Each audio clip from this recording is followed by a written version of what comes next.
তাদের বাবা মা নিশ্চয়ই সুখী হয়। কি গো মা, ছেলে মেয়ে যদি বড় লোক হয়, ছেলে ভালো চাকরি পেলে আপনারা খুশি হবেন না? ও মাইরা খুশি হবেন না? বলে মারে, ছেলে যদি বড় লোক হয় বাবা মাকে টানতে টানতে দিয়ে আসবে বৃদ্ধাশ্রমে। অপরাধ নিও না বাবা, নীলা আস্বাদন করতে বসে এগুলি যদি না জানতে পারি। বর্তমান সময়ের ছেলে মেয়েরা বৃদ্ধ বাবা মাকে যখন কাজকর্ম করতে পারছে না, অর্থ উপার্জন করতে পারছে না, তখন ঘরের মধ্যে না রেখে ঘরটাকে নোংরা করবে, বয়স হয়েছে, টানতে টানতে দিয়ে আসছে বৃদ্ধাশ্রমে। কিন্তু একবারের জন্য ভেবে দেখেনি আজকে আমি আমার বাবা মাকে বৃদ্ধাশ্রমে দিচ্ছি, কিছুদিন পর আমাকেও কিন্তু চলে যেতে হবে দূরের ওই বৃদ্ধাশ্রমে, কারণ কাঁদালে কাঁদিতে হয়। তুমি কি ভেবেছো রাজপ্রাসাদ তৈরি করে নিজের বাবা মাকে বৃদ্ধাশ্রমে রেখে সুখে শান্তিতে ঘুমাবে পালঙ্কে? পারবে না। যে যেমন কর্ম করবে ভগবান কিন্তু তার জন্য তেমনই ফল রেখেছেন। তাই আজকে নারদ মনে মনে ভাবছে কৃষ্ণ হয়েছে দ্বারকার রাজা, তার বাবা মা আছে বৃন্দাবনে, যিনি রাজা নিশ্চয়ই তার বাবা মা সুখে থাকবে। দেখে আসে একবার বৃন্দাবনে।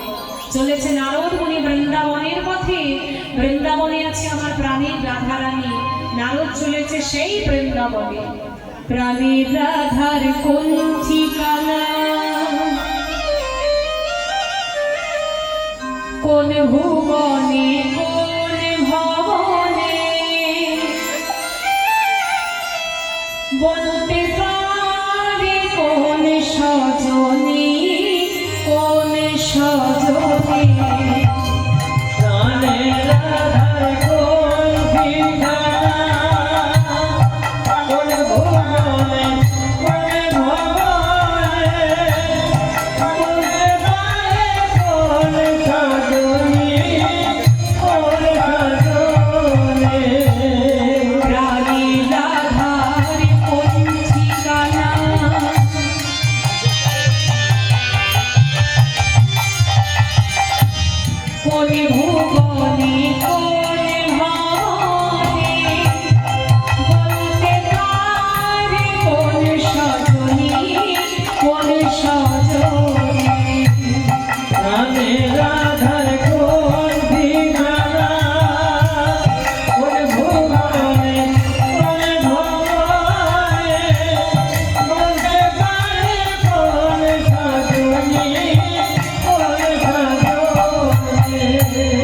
ঘুরে দেশে দেশান্তরে,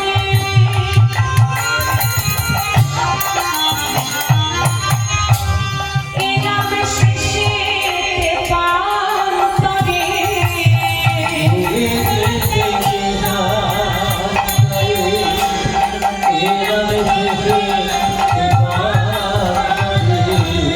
রাধার কৃষ্ণ পেলাম তারে, শুধাইলাম জনে জনে। প্রাণের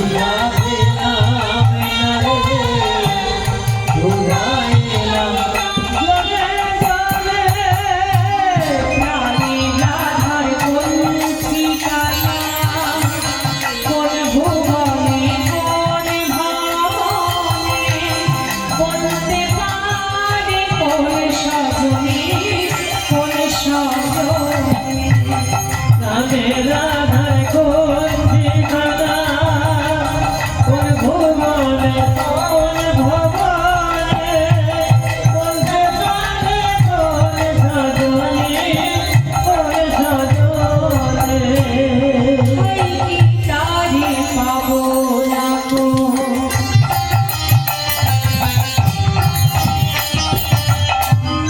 দিশেহারা এই জীবনে, মনের চপন পেলে মন হায় চাঁদ উঠেছে ওই গগনে। হাই কি তারে পাবো না গো।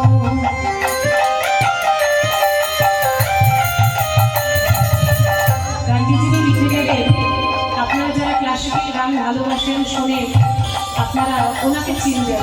কয়েক দিন আগেই তিনি আমাদের ছেড়ে চলে গেছেন, আমাদের মধ্যে তিনি আর নেই। সেই গানটি তিনি রচনা করেছিলেন। গানটি যিনি লিখলেন তিনি হলেন সত্যিও জ্যোতিরেশ্বর মুখোপাধ্যায়।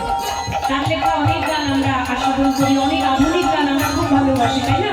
আমার স্বপ্ন কিনতে পারে এমন আমির বই, আমার জলছবিতে রং মেলাবে এমন আমির বই, কত সুন্দর সুন্দর গান একেবারে হৃদয় স্পর্শ করে যায়। তিনি শেষ বয়সে এসে, শেষ জীবনে এসে বলছেন, এই জীবনে কি আমি রাধারানীকে পাবো না? জীবনের পেপার করে পৌঁছে গেছি, মানে শেষ বেলায় একবারে পৌঁছে গেছি। রাধারানী সে কিন্তু আকাশের চাঁদের মতো, চাঁদ যেমন মূল্যবান আমার রাধারানী আরো মূল্যবান। চাঁদকে যেমন কাছে পেতে চাইলে পেতে পারি না, রাধারানীকেও কাছে চাইলে সহজে পেতে পারি না, কিন্তু ভক্তি ভরে একবার যদি তাকে ডাকতে পারি তার কৃপা আমরা পেতে পারি।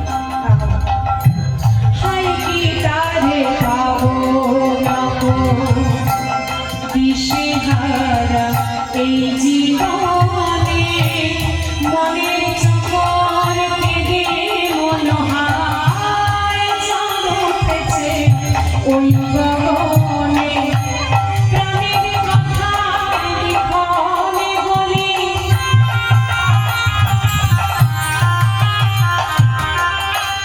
লিখে নিয়ে রাখি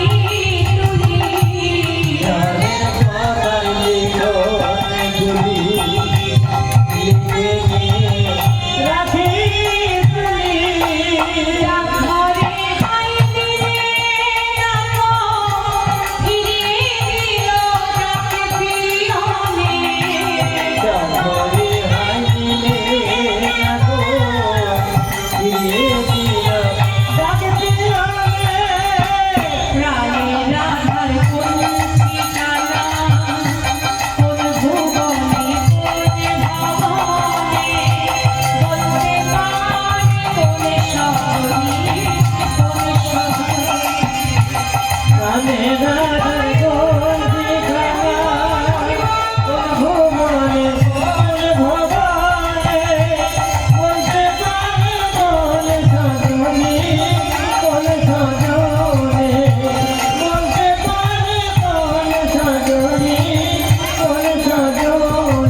বৃন্দাবনে এসেছে। আর যখনই বাবা বৃন্দাবনে এসেছে, বৃন্দাবনে যা যা দর্শন করেছে সব মনের মধ্যে রেখে দিয়েছে। আর নারদ মনে মনে ভাবছে প্রকাশ করবো কিন্তু সেই কৃষ্ণের কাছে গিয়ে, আর এখানে আমি থাকবো না, আমি বৃন্দাবনে যে দশাটা দেখলাম এগুলো প্রকাশ করবো সেই কৃষ্ণের কাছে গিয়ে। আবার সোজা চললেন বৃন্দাবনটা পরিত্যাগ করে ওই ভগবান কৃষ্ণচন্দ্রের কাছে দ্বারকায়। আর দ্বারকায় এসে যখনই দাঁড়িয়েছে মা, দ্বারকাবাসী যখন চিৎকার করে বলছে, দ্বারকার মহারাজ কৃষ্ণচন্দ্র কি? কি গো আপনারা দেবেন না? ঘুম পাচ্ছে নাকি? ঘুম পাচ্ছে? পাচ্ছে না তো? তাহলে খিদে পাচ্ছে? তাহলে কি হয়েছে? সিরিয়াল দেখতে ইচ্ছে করছে নাকি? জয় কোথায় গেল? এবার হবে তো? জোর করে জয় দাও, হ্যাঁ? জয় দিলে জয়ী হওয়া যায়। এখানে বসে যত উচ্চ স্তরে জয় দেবেন, হরিধ্বনি দেবেন, কিছু কর্ম করলে তবেই তো কিছু পাবেন। করে পাওয়া তারই নাম কৃপা। আগে কিছু করো তার জন্য, তারপরে তো বলবে প্রভু আমার ছেলেটা যেন ভালো থাকে, মেয়েটা যেন ভালো থাকে। তাকে কিছু দেবো না, 2 টাকার বাতাসা দিয়ে এমনি দিয়ে ছুটে পালাতে পারলে বাঁচে। হ্যাঁ, যখন ইচ্ছা হবে তোমার খেয়ে নিও, রেখে গেলাম। এই ভালোবাসা আসলে কিছু পাওয়া যাবে না। দেখি জোর করে সবাই মিলে একটু জয় দিয়ে, হ্যাঁ সবাই মিলে, দ্বারকার মহারাজ কৃষ্ণচন্দ্র কি? দ্বারকার মহারাজ কৃষ্ণচন্দ্র কি? দ্বারকার মহারাজ কৃষ্ণচন্দ্র কি? সবাই মিলে দ্বারকাবাসিনীগণ কৃষ্ণের জয় দিচ্ছে। আর নারদ এসে দ্বারকায় দাঁড়িয়েছে, সে মনে মনে ভাবছে সবাই দিচ্ছে দ্বারকার রাজার জয়, কিন্তু আমি এসেছি বৃন্দাবন থেকে, আমি আমার দেশের রাজার জয় দেব নাকি? আমি আমার দেশ ছেড়ে এসেছি বৃন্দাবন ছেড়ে, সেখানকার রাজা যিনি, আমি তার জয় দেব? হ্যাঁ, দ্বারকার মহারাজ কৃষ্ণচন্দ্রের আমি জয় দেব না। এই বাইরে দাঁড়িয়ে নারদ মুনি বদন ধরে গাইতে শুরু করেছে, দেখি কৃষ্ণ আসে কিনা, কৃষ্ণের মনে আছে কিনা। একেবারে বাইরে দাঁড়িয়ে বদন ধরে গাইতে আরম্ভ করেছে। এই নাম কিন্তু আজ পর্যন্ত কেউ গায়নি। জয় জয় রাধে